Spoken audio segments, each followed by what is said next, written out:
Hello, everybody, and welcome back to our Save a Seat series here on Patreon. As always, I'm your podcast host, Chloe, and we are continuing a series of episodes in between our issue content. So, as you guys know, we publish biannually, and every time we do, we have our contributors sit down and talk with us about their pieces, how they all came together, and in the interim, we get to do whatever we want. So, we have some really exciting episodes where we just talk about some things that the More team is really passionate about. And this summer has definitely been an exciting series talking about some disability advocacy, some generational healing. We got to learn a little bit about what marketing looks like and how it can tell a great story. And this week we are talking about environmental stewardship. And we are joined once again by Alexis Hathaway, who is a professional in the area, environmental planner and grant administrator here in Northeast Indiana. And we also happen to be alums of the same high school, so that is very exciting as well. But Alexis, welcome back. Thank you for joining us again. Of course. So, we are continuing our conversation about environmental stewardship and what that all means. And if you didn't join us on our Spotify episode, make sure to go listen to that. We really touch base about what environmental stewardship means, why it's so important, and how people can promote and contribute to environmental stewardship in times like this on sort of a small scale. And I think it's we also talked about the large scale part of it as well, that all of these systems can really contribute to environmental stewardship, and a lot of the choices that we make weigh into that.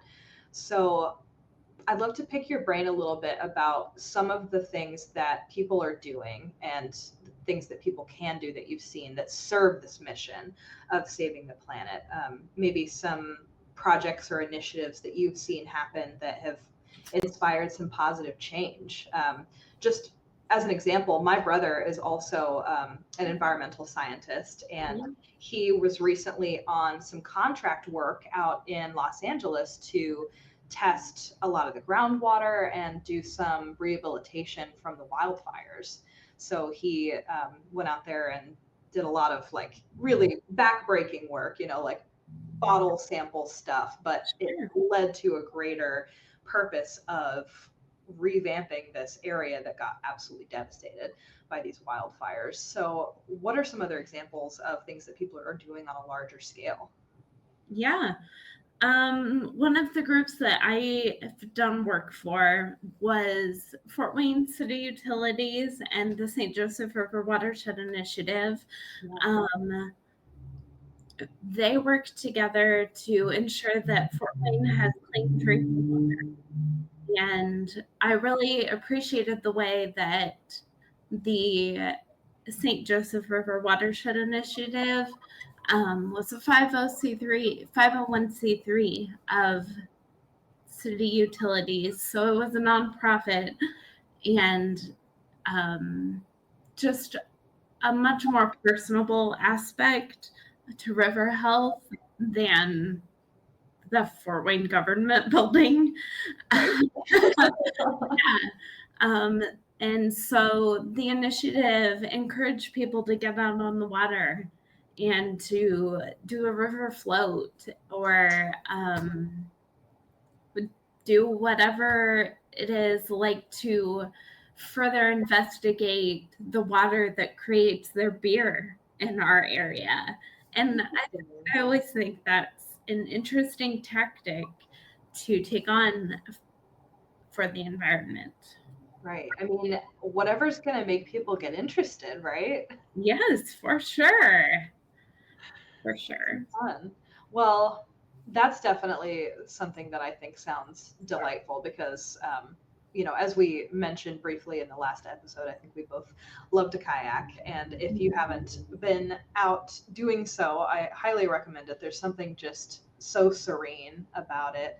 And it does really kind of connect you with the environment around you, not only, the water that you're on, but you're looking at these, riverbanks that you're riding past, and a lot of the time you do see like floating trash or things along the side of the river.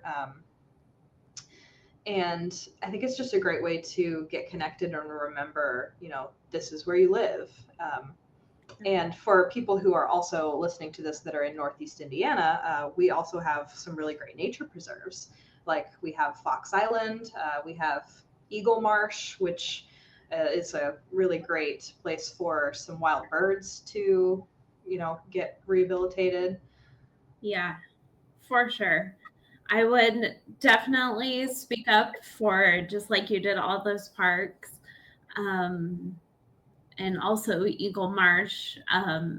They've had some really cool ecosystems out there, especially this year. I don't know if that was because of like we had a derecho last year or what, but it's just been extra interesting. And I think the same can be said about going for a walk or spending time, even reading a book, outside. There's a lot to appreciate in our environment. Yeah.